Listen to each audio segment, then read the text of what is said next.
Hai, balik lagi di channel Gali Rizky. Beberapa hari yang lalu gua nonton sebuah film Filipina yang berjudul Pak Pak Siam Na Buhay. Stop sampai di situ. Banyak dari kalian yang komen di kolom komentar tentang, "Bang, bikin video tentang Pak Pak dong. Bang, bikin video tentang makanan yang dari sampah itu dong." Gua bakal jawab sekarang. Sebenarnya gua udah ada konsep buat bikin video tersebut, tapi karena kondisi pandemi sekarang ini, gue masih belum bisa. Lebih tepatnya, nggak berani. Karena makanan pak-pak itu makanan yang bekas orang makan, lalu dibuang, dikumpulin, dan dimasak, baru gue makan. Kayaknya nggak dulu. Tapi, kemungkinan besar gue bakal nyoba kalau ada kesempatan. Jadi jangan lupa subscribe channel ini, agar tidak ketinggalan video tersebut atau video-video lain yang menarik. Lanjut, film ini adalah film yang bergenre horor supranatural yang diperankan oleh Catherine Bernardo dan Daniel Padilla sebagai pemeran utama, yang dirilis pada tanggal 25 Desember 2013 dan disutradarai oleh Frasco Mortis. Film ini juga menceritakan tentang tradisi atau budaya pengusiran setan asli Filipina yang mungkin menarik untuk kalian ketahui. Gimana ceritanya? Tonton sampai habis dan jangan di skip-skip. Oke? Let's go! Film ini diawali oleh scene Zarina Empresuk mengunjungi pemakaman pacarnya Joseph Maurice yang diperankan oleh Encong De yang gantung diri. Ibu anak laki-laki itu mengusir dan mengatakan kalau anaknya mati karena Zarina. Ketika Zarina pulang, saudara perempuannya bertanya, apakah Zarina telah melakukan pak-pak untuk mengusir roh pacarnya? Tetapi Zarina menjawab bahwa dia tidak mempercayai hal tersebut. Kemudian dia tiba-tiba dihantui oleh hantu pacarnya yang telah meninggal dan film Pak Pak Siam Na Buhay pun dimulai. Cedric yang diperankan oleh Daniel Padilla dan beberapa temannya yaitu Hana yang diperankan oleh Michelle Vito, Ashley yang diperankan oleh Miles Ocampo, Justin yang diperankan oleh Sigi Navato, dan Rico yang diperankan oleh Dominic Rocchio memasuki sebuah rumah hantu. Hana tiba-tiba diserang oleh salah satu pria di rumah berhantu dan Cedric berantem untuk membantunya. Di rumah, ayah Cedric memarahinya dan mengambil kunci cadangan mobil Cedric. Saat ayahnya memberi perintah kepada pelayan mereka untuk tidak mengizinkan Cedric keluar rumah. Tapi Cedric berhasil menyelinap keluar dan membawa mobilnya ke jalan raya sampai dia hampir menabrak dan bertemu dengan seorang gadis yang bernama Lenny. Mereka berkelahi, dan Lenny tidak menyadari bahwa dia kehilangan gelangnya Cedric. Ketika Cedric dan teman-temannya di atas bukit, Cedric dan Hana mengalami pertengkaran yang diakhiri dengan Cedric yang mengatakan bahwa dia tidak benar-benar menyukai Hana dan tidak siap untuk hubungan yang berkomitmen, yang menyebabkan Hana melempar batu ke Cedric, melukai bahunya. Cedric kehilangan kendali dan mengendarai mobilnya sampai pagi, dan mereka tiba di pemakaman Roman dengan istrinya Lucy yang sedang dalam keputusasaan. Mereka mengetahui bahwa pemakaman diurus oleh Lenny, Dencio, dan Marcello. Usai pemakaman, Marcello melihat penodaan ruangan dan Eva tiba-tiba meneriakinya karena tahayul yang dilanggar. Semua tamu yang tidak diinginkan melanggar tahayul tersebut, termasuk Hana yang meneteskan air mata di peti mati ketika dia melihat Cedric memegang tangan Lenny, Rico yang mengelap peti mati dengan sapu tangan, Justin yang mencuri roti dari pemakaman, Ashley karena melihat bayangannya di cermin, Cedric dengan menghadiri pemakaman dengan lukanya yang ada di bahunya. Dan semua orang di situ melanggar tahayul dengan tidak melakukan pak-pak. Pak-pak adalah tindakan penghapusan diri setelah pemakaman untuk mencegah roh jahat mengikuti dirinya ke dalam rumah.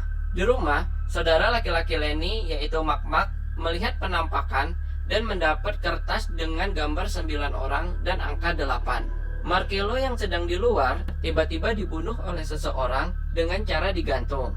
Dan Sio menyalahkan Lenny karena tidak melakukan pak-pak dan mengatakan kepadanya bahwa roh akan kembali untuk istirahat. Dia bercerita tentang bagaimana Roman, suami Lucy, meninggal. Roman membuat kesepakatan dengan iblis untuk membuat putranya hidup kembali.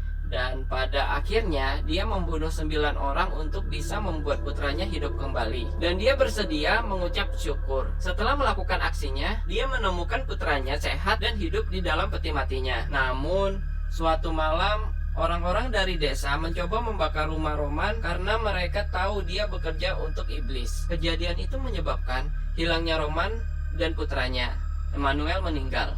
Sementara itu, Hana yang berencana untuk bunuh diri tiba-tiba melihat bayangan yang dia pikir adalah Cedric. Lalu dia coba ikuti. Namun setelah beberapa saat, teleponnya tiba-tiba berdering dan ternyata Cedric memberitahunya bahwa dia sedang dalam perjalanan ke sana. Hana langsung panik dan tiba-tiba iblis menatap matanya dan melemparkannya ke dalam kolam lalu membunuhnya. Cedric menyaksikan kejadian tersebut dan menyalahkan kejadian tersebut. Satu demi satu, teman-teman Cedric dibunuh oleh makhluk tak dikenal yang kemungkinan dibawa dari pemakaman Roman. Rico terbunuh ketika dia sedang mandi. Tiba-tiba shower yang ada di kamar mandi tersebut jatuh dan mengenai matanya. Lalu saat Rico ingin membersihkan luka yang ada di matanya dengan sapu tangan tersebut tiba-tiba memunculkan jiwa dari orang yang terdapat di peti mati saat itu, dan jiwa tersebut langsung membunuh Rico dengan cara mencekik lalu dibanting. Cedric memutuskan untuk kembali ke rumah Lucy agar dia dapat berbicara dengan Eva, kakak perempuan Lucy. Saat dalam perjalanan, dia melihat Lenny di pasar dan memutuskan untuk mengikutinya. Saat berada di pasar, Lenny tiba-tiba melihat hantu Roman yang membuatnya panik dan berlari. Cedric yang melihat Lenny panik pun mulai mengejarnya. Lenny keluar saat Cedric mengejar dan membawanya sebelum hantu Roman menangkapnya. Cedric membawa Lenny ke dalam mobilnya. Lenny bangun dan terkejut. Lalu dia menyuruh agar Cedric menghentikan mobilnya. Ketika mobil berhenti, Lenny turun. Kemudian Cedric berbicara dan akhirnya mereka berdua mengetahui bahwa mereka memiliki tujuan yang sama dan memutuskan untuk bekerja sama. Sesampainya di rumah Lucy, ketika mereka melihat peti mati itu, tubuhnya sudah tidak ada lagi. Mereka menggeledah rumah dan menemukan 3 sosok manusia di dinding berlumuran darah. Lenny lalu kembali ke rumah dan mencari Mak-Mak. Namun, begitu sampai di rumah, ternyata Mak-Mak tidak ada di rumah dan hanya ada Dancio yang sedang mandi dan tidak tahu jika Mak-Mak keluar rumah. Lalu pada akhirnya, mereka pergi mencari Mak-Mak di gereja bersama dengan Eva yang datang untuk memperingatkan mereka dan memberitahu bahwa Mak-Mak adalah Emmanuel. Dia memberitahu mereka bahwa selama kebakaran, dia pergi ke sana untuk menyelamatkan bayi sehingga dia bisa menjauh dari kehidupan iblis orang tuanya. Ketika Eva memberitahu Cedric dan Lenny bahwa mayat itu ada di rumah lama mereka, mereka langsung pergi ke sana. Di gereja, Mak-Mak tiba-tiba terkejut di dalamnya.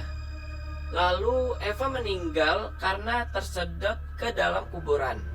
Sementara itu, Ashley yang saat itu sedang di rumah bersama Justin, mereka meninggal dengan cara yang tragis juga.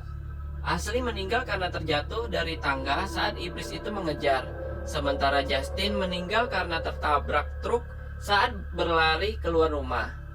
Lalu diikuti Dancio yang juga meninggal karena lehernya tersangkut di jendela mobilnya. Lalu, Sin kembali ke Mak-Mak yang sedang ketakutan karena masih terkunci di dalam gereja. Dan kemudian pintunya terbuka dan Mak-Mak berhasil keluar. Lalu ia diperlihatkan 7 nyawa yang telah terbunuh. Lalu tiba-tiba menghilang. Lenny dan Cedric yang telah sampai di rumah lama tersebut akhirnya menemukan Lucy dan Roman yang ingin memburu 2 nyawa lagi agar mereka bisa hidup seperti biasa, dan akhirnya terjadilah pertarungan yang cukup sengit antara Lucy dan Roman melawan Lenny dan Cedric. Pada akhirnya, pertarungan tersebut dimenangkan oleh Cedric yang berhasil menusuk Roman tepat sesaat sebelum Roman membunuh Lenny. Kemudian, Sin akhirnya ditunjukkan di suatu rumah sakit dan mereka bertiga yaitu Lenny, Cedric, dan Mak-Mak akhirnya hidup seperti biasa dan film pun selesai. Jadi, gimana menurut kalian tentang alur cerita film Pak Pak Siam Nabuhai? Komen di kolom komentar di bawah. Gua nggak menceritakan semua detail tentang film ini karena lebih asik kalau kalian nonton sendiri. Ingat, sendiri. Terima kasih yang udah nonton sampai akhir. Like jika kalian suka, dislike aja kalau kalian nggak suka nggak apa-apa. Itu bakal menjadi acuan gua dalam membuat video-video berikutnya lebih baik lagi. Share juga ke teman-teman kalian, siapa tahu teman-teman kalian lagi nyari film horor Asia yang cukup menyeramkan. Dan komen di kolom komentar di bawah video apa lagi yang bisa kita bahas bersama-sama. Sampai jumpa di video-video berikutnya. Bye-bye.